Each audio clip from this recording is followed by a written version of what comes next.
With bubbles. With bubbles and monkey. Although, I haven't actually run this program all the way through yet, and I haven't tried it with bubbles on, so I don't know what will happen. But anyway, I'll just let Michael do this. Big bird.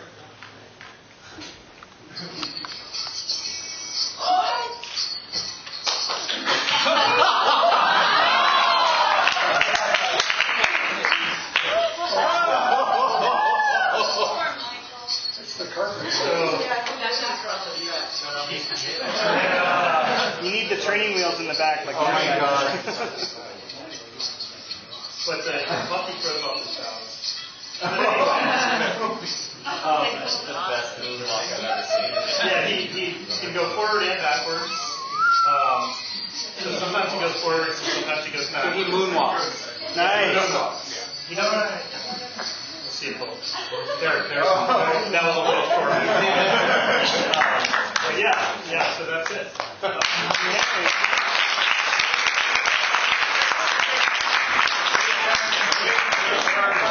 What's that? There are questions. Oh, yeah. Shoot. How did you get the head to turn side to side? It's a water bottle just sitting on top of a servo. So you added this. How did you get the servo to turn? So I just last Tuesday I decided to browse around on SparkFun, and I found this tiny little in this pocket here is this new brain. It's called the Maestro. It's a little 6-servo controller, and it has a very simple programming language, and it's tiny. And I thought, oh, this would be cool, you know. And then inside him, I have a full H-bridge motor driver, so they can run the motor forward reverse. Now, I was the guy on the email talking about reversing the motor.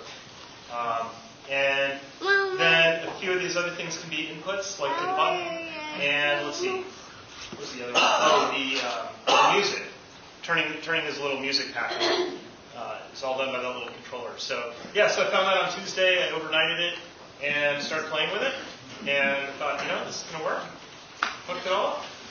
So he basically replaced the whole chip, his whole thing, completely changed it, redid it, wrote his own program.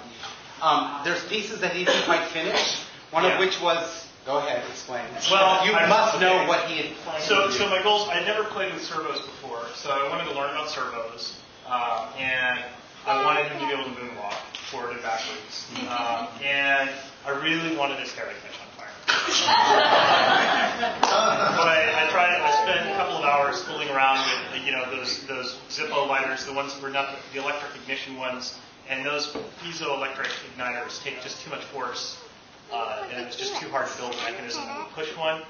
And then someone gave me the idea of a rocket igniter. So I went off to the hobby shop today, picked up some rocket igniters, and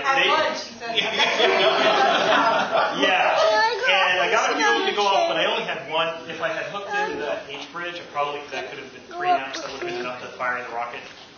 But it was already buried in there, so I tried to use a power transistor that I had, but it just didn't have enough oomph it would just get everything hot, but it wouldn't fire it. Were those rocket igniters with flash? No, little gunpowder in there. Actually, I had Sterno. You remember what's there now? So it would really catch on fire. It was going to be Sterno.